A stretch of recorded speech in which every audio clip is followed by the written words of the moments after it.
बच्चों, स्वागत है आपका फिर से मेरे चैनल केमिस्ट्री सखा पे और मैं हूं आपका केमिस्ट्री मेंटोर मनोज शर्मा।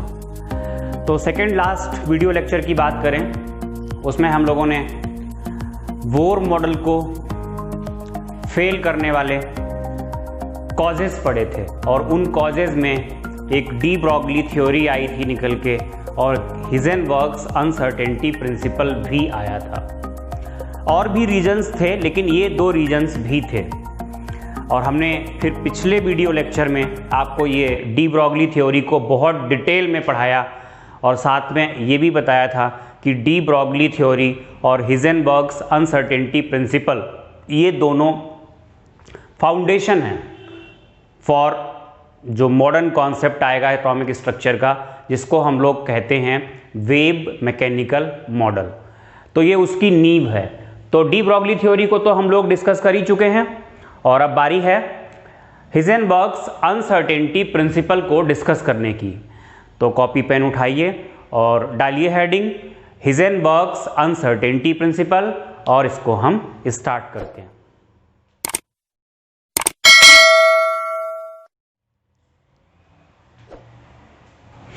तो टॉपिक है हिजेनबर्ग्स अनसर्टेनिटी प्रिंसिपल। बताते हैं आपको क्या है ये।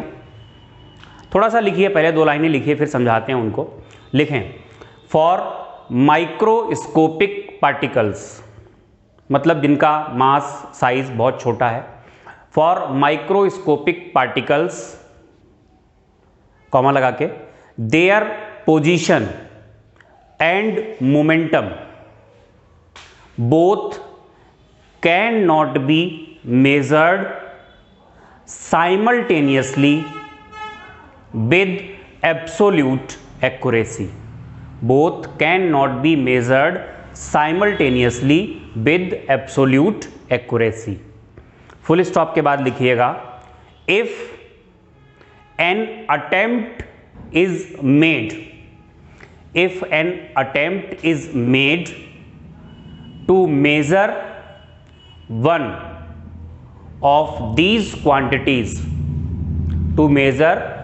of these quantities with higher accuracy, then other becomes less accurate. Full stop के बाद आप लिखेंगे if uncertainty in position is delta x and uncertainty in momentum is delta p. Uncertainty in position is delta x and uncertainty in momentum is delta p, जो कि m delta v के बराबर होता है।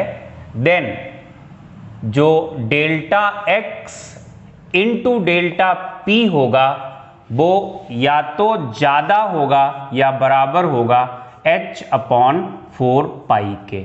ये हिजेनबर्ग्स अनसर्टेनिटी प्रिंसिपल की equation होती है। ज़्यादातर केसेस में हम इसको इक्वल ही मान लेते हैं, मतलब uncertainty in position and uncertainty in momentum का जो मल्टीप्लिकेशन होगा वो कम से कम कितना होगा, h/4 पाई के बराबर होगा। ये तो थोड़ा सा हमने आपको लिखाया, अब जरा समझने का प्रयास करते हैं। कोई माइक्रोस्कोपिक पार्टिकल है, उसकी बात चल रही है, उसकी हमें पोजीशन, इलेक्ट्रॉन ले लो एग्जांपल यार, सब कुछ इलेक्ट्रॉन के लिए चल रहा है। हमें इलेक्ट्रॉन की पोजीशन मेज़र करनी है, हमें इलेक्ट्रॉन का मोमेंटम मेज़र करना है। तो चलो मान लेते हैं कि इलेक्ट्रॉन की अगर आप पोजीशन को मेज़र करना चाहते हैं, फॉर एग्जांपल ये इलेक्ट्रॉन यहाँ कहीं पे था और एक्सपेक्टेड था कि इस सर्कुलर पाथ में मूव कर रहा होगा। ठीक है भाई, पाथ थोड़ा चौड़ा हो गया,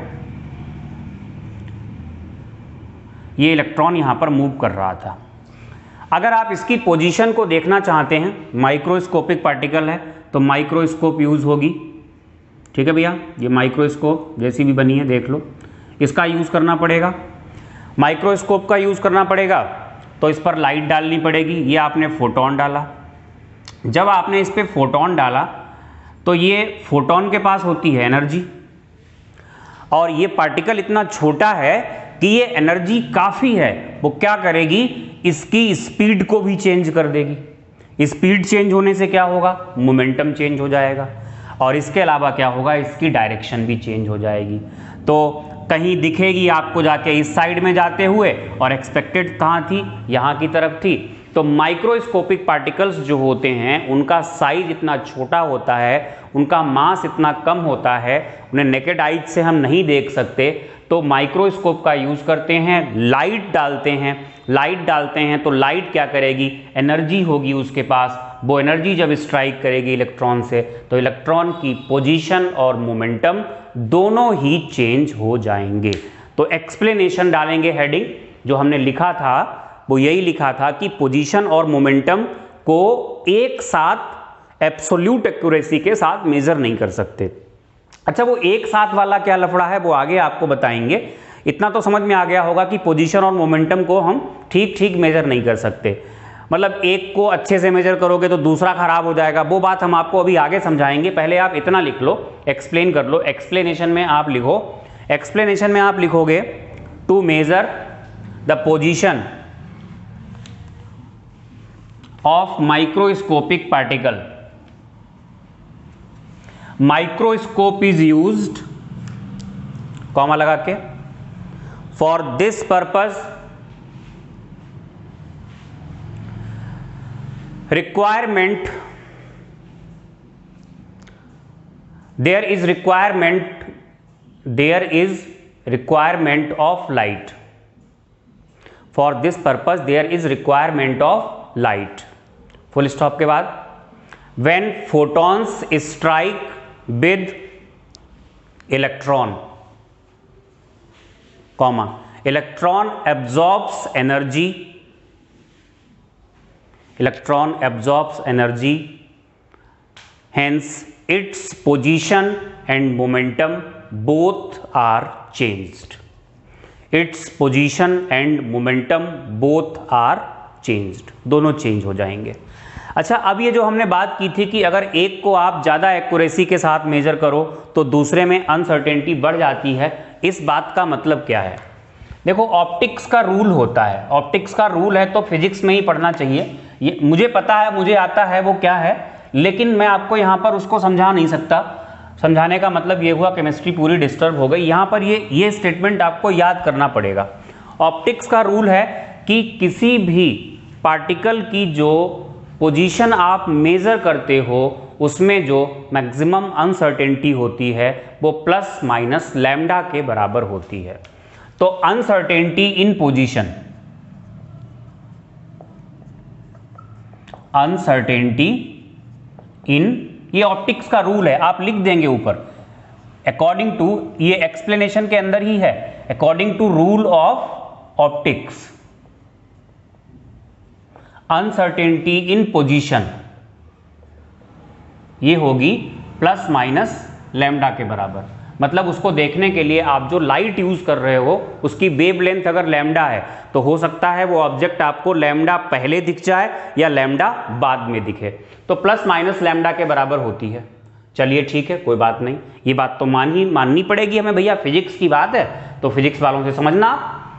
तो इतनी है, हमने मान ली कि प्लस माइनस लैम्डा के बराबर अनसर्टेनिटी है।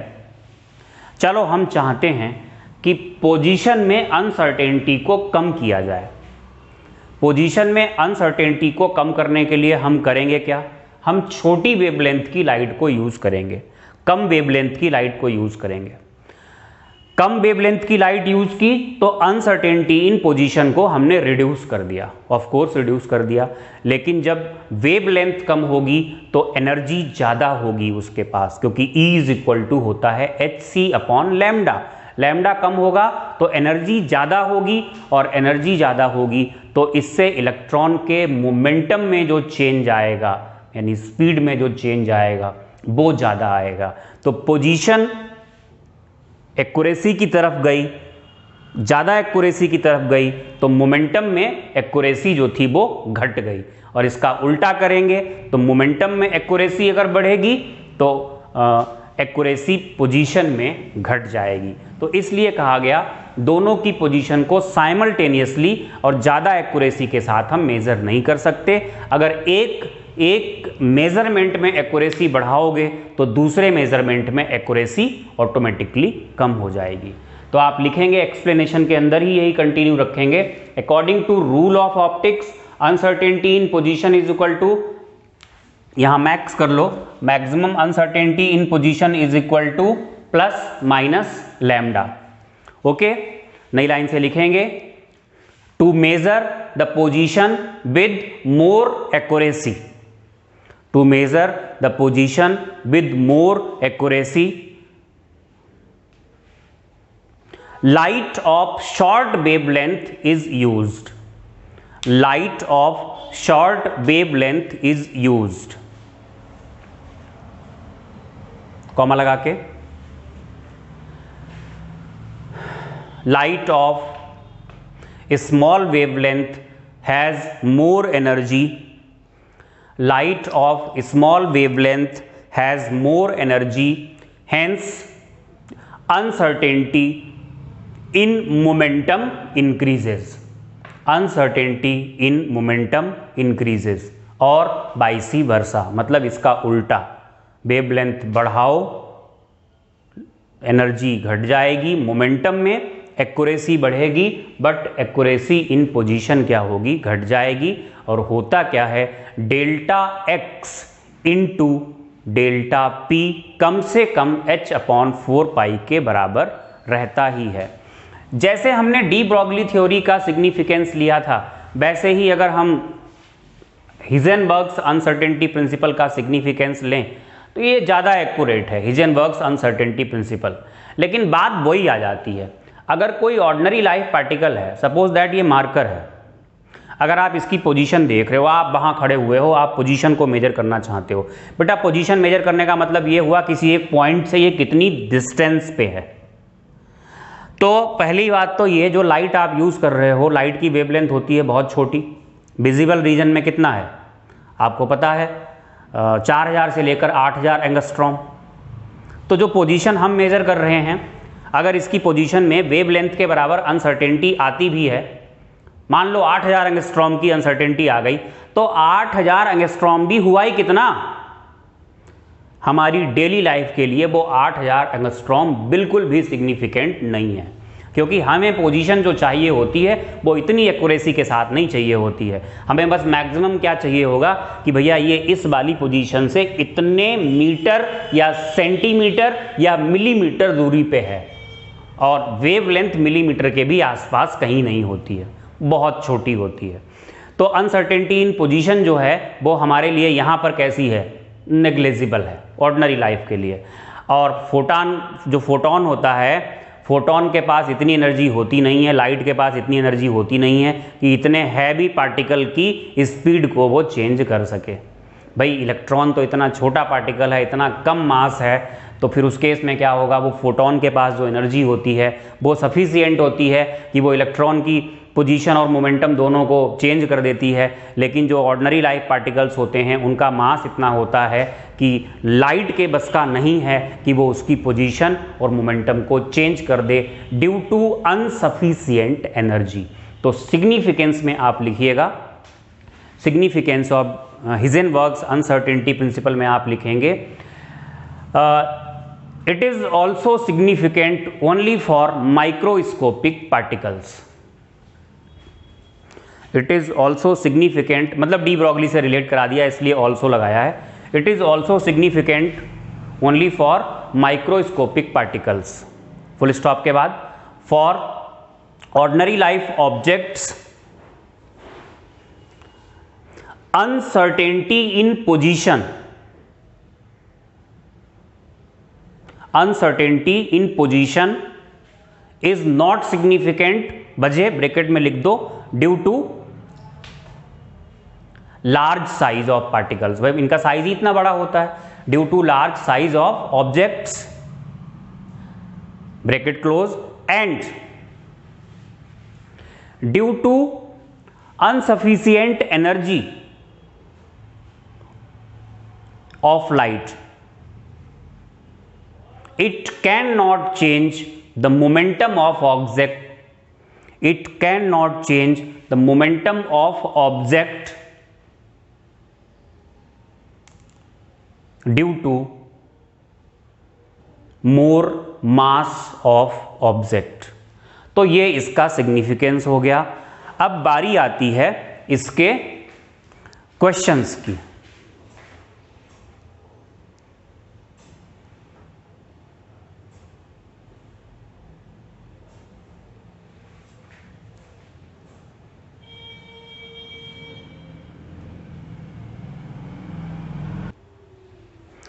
तो पहला क्वेश्चन लिखिएगा बेटा, if uncertainty in position of electron is 10 angstrom, if uncertainty in position of electron is 10 angstrom then calculate the uncertainty in momentum of electron.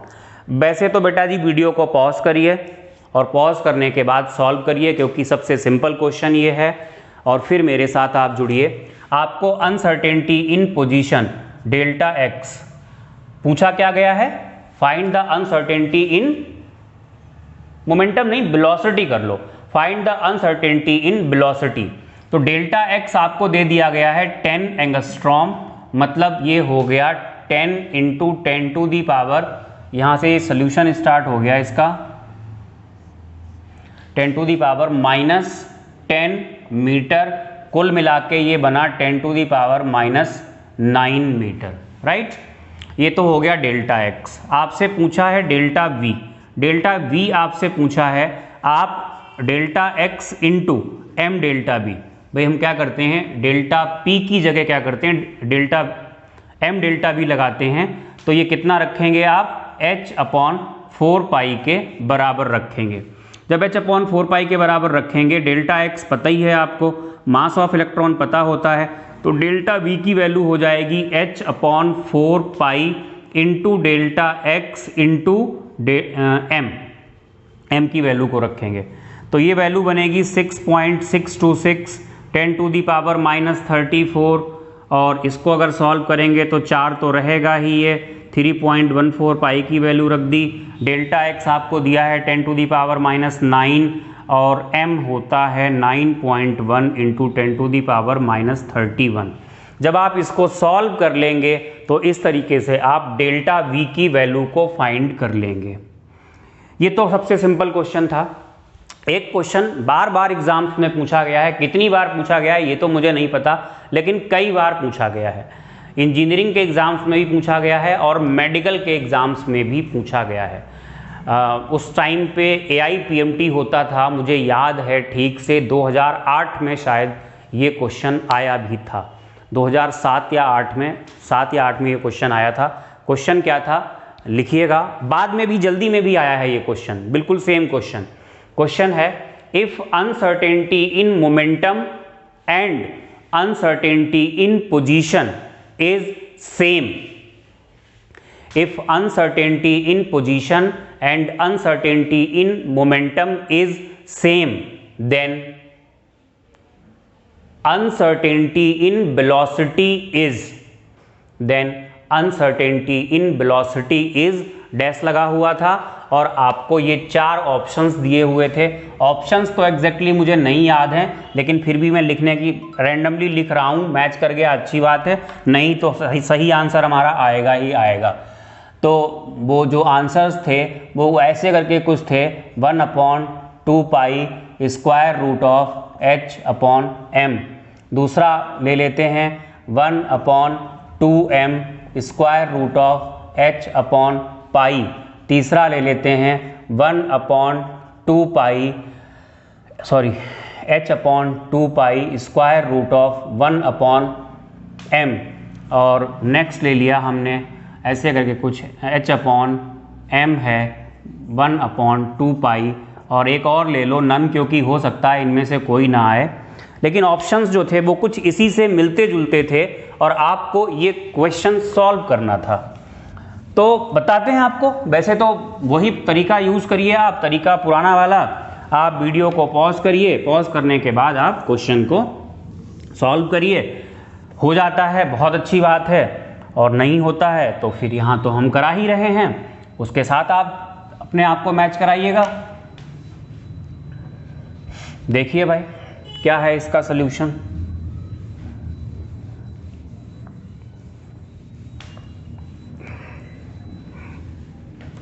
आज की इंक में कुछ ज़्यादा ही, इंक के और बोर्ड के बीच के जो एडहेसिव फोर्सेस हैं बड़े स्ट्रांग लग रहे हैं, बहुत मुश्किल से हट रही है इंक। कोहेसिव एडहेसिव ये फोर्सेस भी होते हैं भाई। देखो क्या है, आपको बोला गया डेल्टा एक्स और डेल्टा पी कैसे हैं, बराबर है।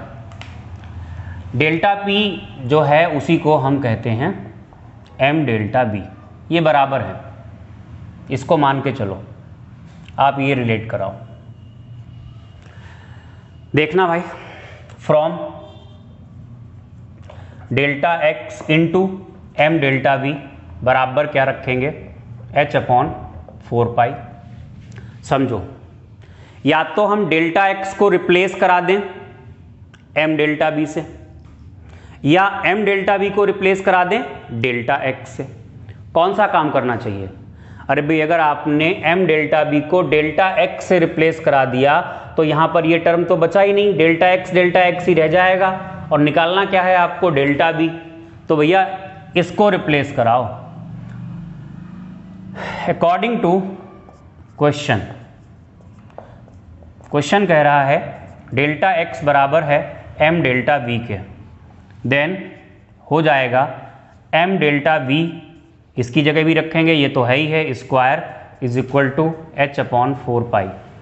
समझो जरा बात को, डेल्टा बी को स्क्वायर का हम यही रहने देते हैं, h अपॉन 4 पाई, और ये एम स्क्वायर हो जाएगा। अब हमें डेल्टा बी निकालना है, जब डेल्टा बी निकालेंगे तो delta b is equal to होगा square root of h upon 4 pi m square. तो कुछ बन रहा है, देखते हैं भैया, बन तो रहा है, 4 का स्क्वायर रूट 2 आ जाएगा, m का स्क्वायर रूट एम स्क्वायर का m आ जाएगा, तो 1 अपॉन 2 आ गया, ये m आ गया यहाँ पे, और इधर क्या बचा, h अपॉन पाई बचा। अरे वाह, मिल गया ऑप्शन। तो ये ऑप्शन इस तरीके से क्या होगा, सही हो जाएगा। ये क्वेश्चन आपसे पूछा जा चुका है, कई बार पूछा गया है, तो इस तरीके के क्वेश्चंस बनते हैं। बस हमारा पढ़ा हुआ होना चाहिए, हमारे कॉन्सेप्ट्स क्लियर होने चाहिए, ईजिली हम लोग आंसर्स दे सकते हैं। एक क्वेश्चन बड़ा फेमस है, यहाँ से पूछा जाता है कि इलेक्ट्रॉन न्यूक्लियस के अंदर क्यों नहीं हो सकता। ये भी हिजेनबर्ग्स अनसर्टेनिटी प्रिंसिपल से ही प्रूव करके दिखाया जाता है कि इलेक्ट्रॉन न्यूक्लियस के अंदर क्यों नहीं हो सकता। तो जो क्वेश्चंस थोड़े टेढ़े मेढ़े से हैं, इधर उधर वाले हैं, वो मैं आपको करा देता हूं। बाकी सीधे साधे वाले क्वेश्चंस तो आपको मिल ही जाएंगे, आपको व्हाट्सएप किए जाएंगे असाइनमेंट में, तो वो तो आपसे हो ही जाने हैं, और नहीं होने हैं तो हम डिस्कस भी करेंगे। लेकिन जो जहाँ पे तौर तरीके थोड़े चेंज हो जाते हैं वो क्वेश्चंस कराना जरूरी होता है। तो चलो फिर नेक्स्ट क्वेश्चन यही लिखो, why electron can not exist in the nucleus. Nucleus में इलेक्ट्रॉन क्यों नहीं हो सकता, ये हम हिजेनबर्ग्स अनसर्टेनिटी प्रिंसिपल को यूज करेंगे और प्रूव करके दिखाएंगे।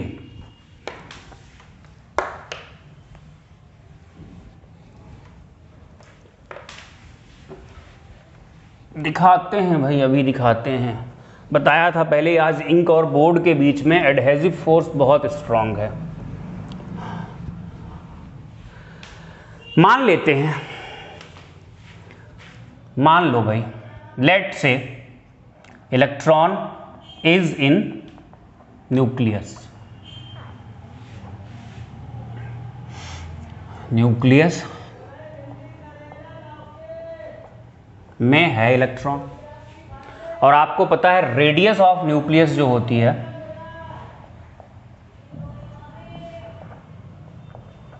वो होती है 10⁻⁻15 मीटर के ऑर्डर की। नहीं पता है तो अब पता चल गया आपको, इतनी होती है। तो अगर इलेक्ट्रॉन न्यूक्लियस के अंदर है तो उसकी पोजीशन में मैक्सिमम अनसर्टेनिटी कितनी आ सकती है, न्यूक्लियस के डायमीटर के बराबर।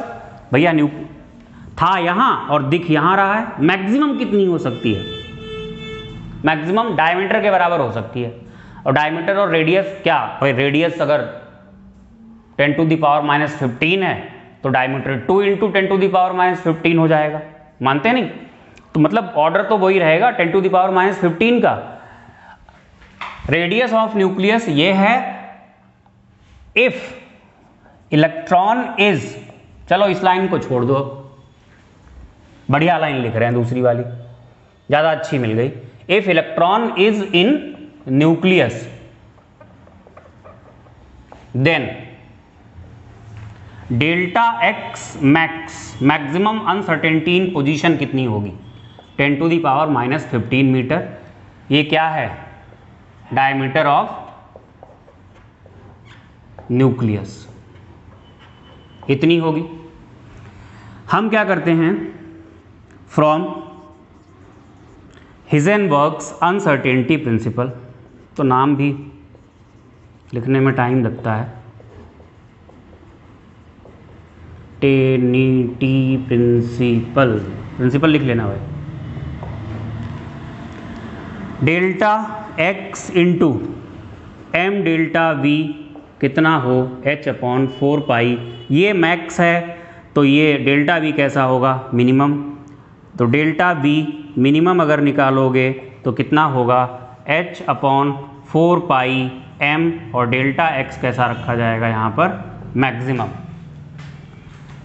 वैल्यूज को पुट करते हैं और देखते हैं क्या आता है निकल के।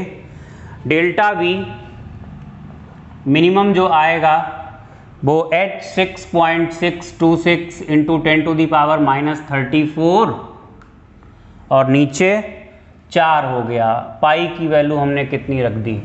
3.14। m 9.1 इंटू 10⁻⁻31 और ये हो गया 10⁻⁻15। आगे बढ़ते हैं। डेल्टा वी मैक्स कैलकुलेशन करने का सबसे अच्छा तरीका होता है, डरो मत, गहरी सांस लो और सोच लो कि मल्टीप्लाई और डिवाइड ही तो करना है, जो हम लोगों ने बचपन में ही सीख लिया था। तो कैलकुलेशन हो जाती है आसान, वैसे तो टफ ही लगती है। तो चलो भैया 6.626 इंटू 10⁻⁻34, 10 की पावर को इकट्ठा कर लें, डर आधा कम हो जाएगा। प्लस क्या हो गया? ये 15। नीचे जरा छोटा मोटा कुछ देख लेते हैं करके, कुछ हो सकता हो तो रहा है।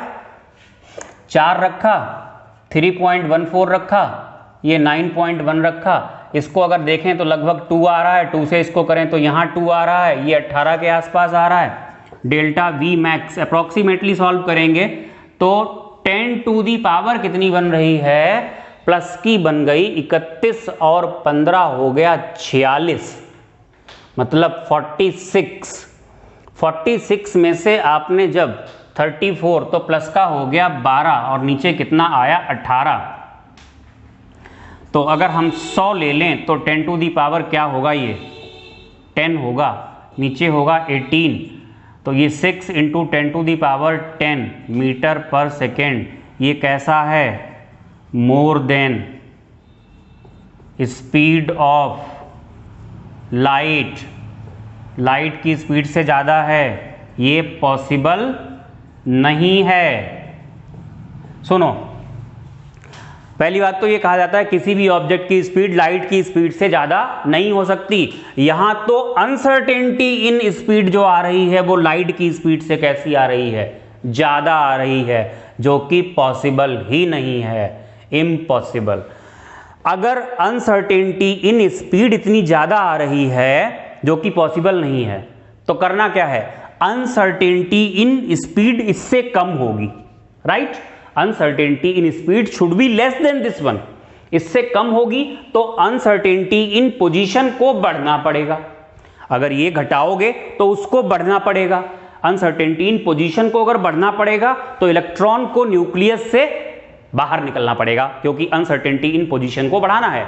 न्यूक्लियस के अंदर रह करके तो वो अनसर्टेनिटी इन पोजीशन कितनी हो सकती है? इतनी हो सकती है।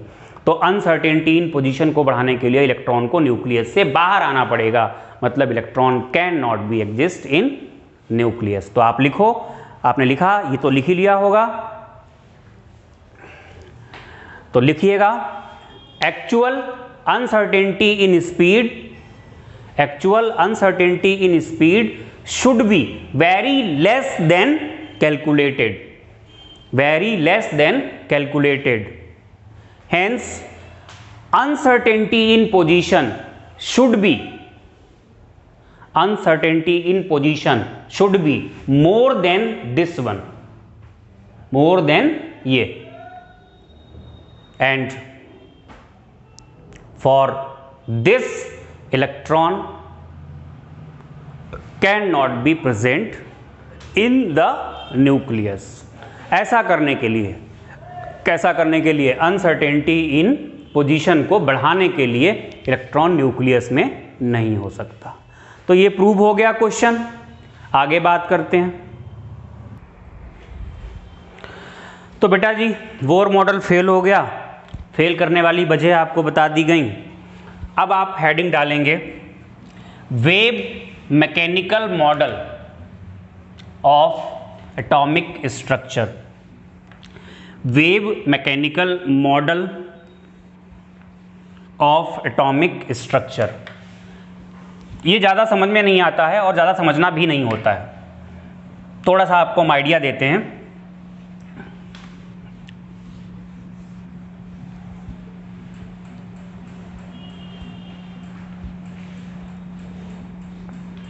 समझो भाई,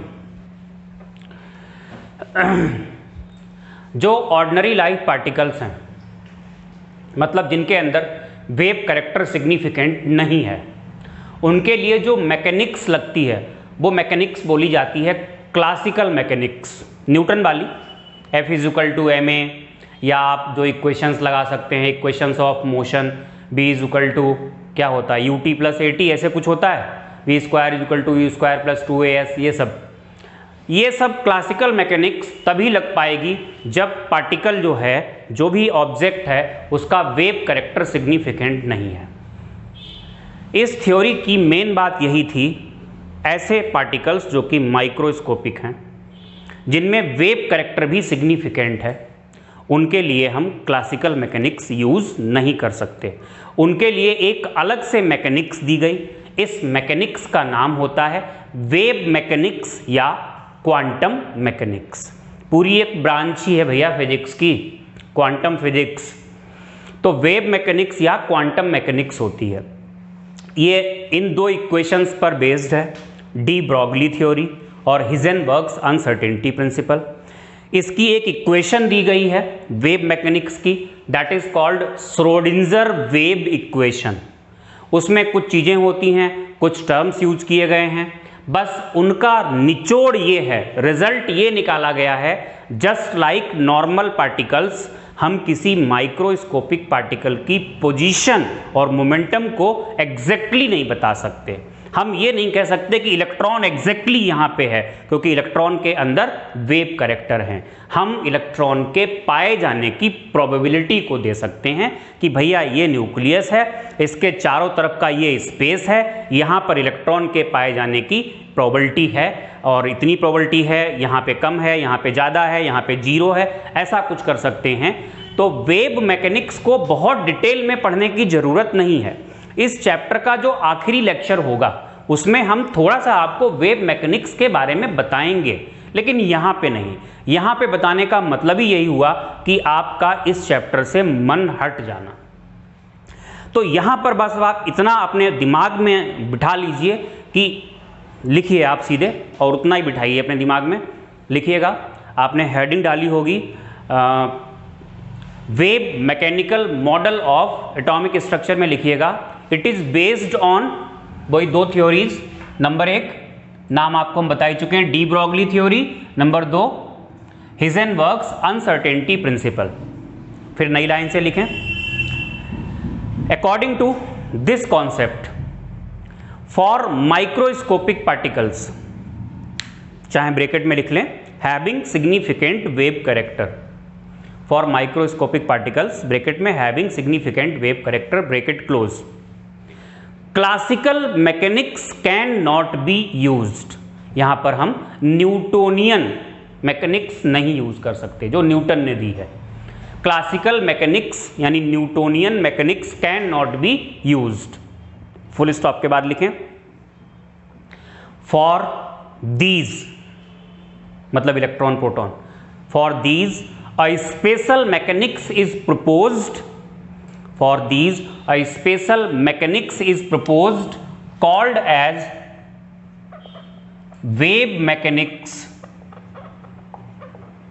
या इसी को बोलते हैं क्वांटम मैकेनिक्स। वेव मैकेनिक्स और क्वांटम मैकेनिक्स। फुल स्टॉप के बाद गिवन बाई, ये सब एग्जाम में नहीं पूछा जाएगा कभी आपसे। श्रोडिंगर, कहीं जेड लिखा होता है, कहीं जी भी होता है। गिवन बाई श्रोडिंगर, और इन्होंने एक इक्वेशन दी थी जिसको हम कहते हैं श्रोडिंगर वेव इक्वेशन। ये डेवर यूज करते हैं, double derivative of psi with respect to x axis, ऐसे ही second derivative of psi with respect to Y axis, plus second derivative of psi, ये मैथ्स है सब भैया, with respect to z axis, plus 8 pi square m upon h square E minus V, ये psi होता है is equal to 0। तो ये है इक्वेशन। ये इक्वेशन लिखोगे, this equation is called Schrodinger wave equation. ये जो है इसको हम बोलते हैं वेव फंक्शन। साई से दिखाते हैं, PSI, साई है ये, P साइलेंट है यहां पर। ये एम्पलीट्यूड ऑफ इलेक्ट्रॉन वेव होता है। हालांकि कुछ पूछा नहीं जाना है आपसे, फिर भी लिख देते हैं यहां पर। ये है डेवर बोलते हैं, एक कोई एक ग्रीक पता नहीं कौन सा लेटर होता है, जैसे आप dx/dt लिखते हो, वो d जो यूज करते हो उसी की जगह यूज किया जाता है d। साई तो पता लग गया आपको, एम्पलीट्यूड ऑफ इलेक्ट्रॉन वेव है। 8 पाई m है mass of electron, m is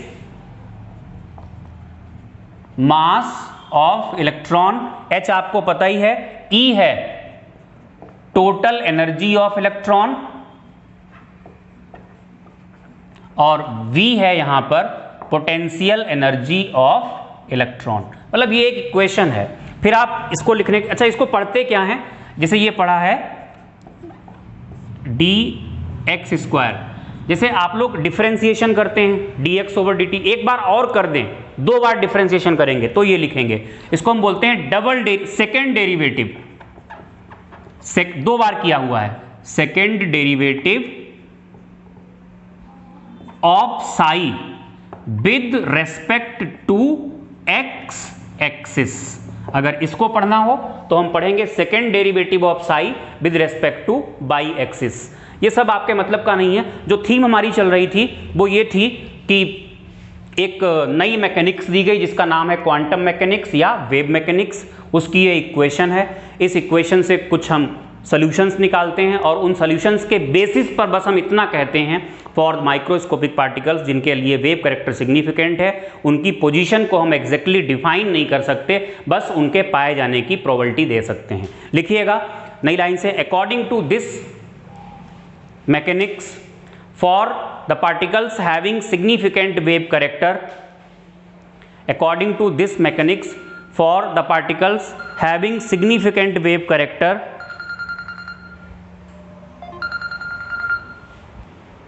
having significant wave character, their position cannot be defined.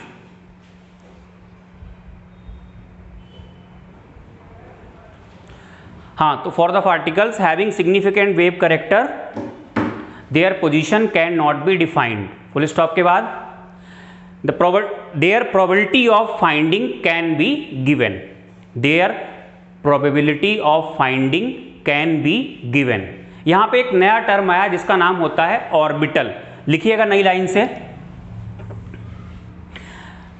3 dimensional space around the nucleus, 3D space around the nucleus in which probability of finding the electron of given energy, in which the probability of finding the electron of given energy is maximum, bracket में 90%, is maximum, is called orbital. उसे हम क्या कहते हैं, is called orbital. तो यहां से एक नया नाम आ गया ऑर्बिटल। बेटा जी इसके बाद का चैप्टर हम कंटिन्यू करेंगे, इस वेव मैकेनिक्स के बारे में हम बात जो करेंगे वो थोड़ी बाद में कर लेंगे। बस यहाँ से आप थीम ये लेकर के जाइएगा कि हम इलेक्ट्रॉन की पोजीशन को डिफाइन नहीं कर सकते, बस न्यूक्लियस के चारों तरफ इलेक्ट्रॉन के पाए जाने की प्रोबेबिलिटी को दे सकते हैं। बाकी आप वेव मैकेनिक्स से कुछ मत सीखिए, बस एक नया टर्म आ गया ऑर्बिटल, बाकी और कुछ भी नहीं। आगे हम इलेक्ट्रॉनिक कॉन्फ़िगरेशन वाले लेक्चर्स लाएंगे, फिर लास्ट में इसको थोड़ा सा डिस्क्राइब करेंगे और इसके कुछ ग्राफ्स होते हैं वेव फंक्शन के, उन ग्राफ्स के बारे में बात करेंगे। हालांकि वो एग्जाम में पूछा नहीं जाता है, लेकिन हम बात जरूर करेंगे अगर सिलेबस में है तो। पढ़ते रहिए, सेफ रहिए और सब्सक्राइब कीजिए, शेयर कीजिए। वीडियो अच्छा लगता है तो लाइक कीजिए और केमिस्ट्री सीखने के लिए आप ट्यून्ड रहिए। Thank you.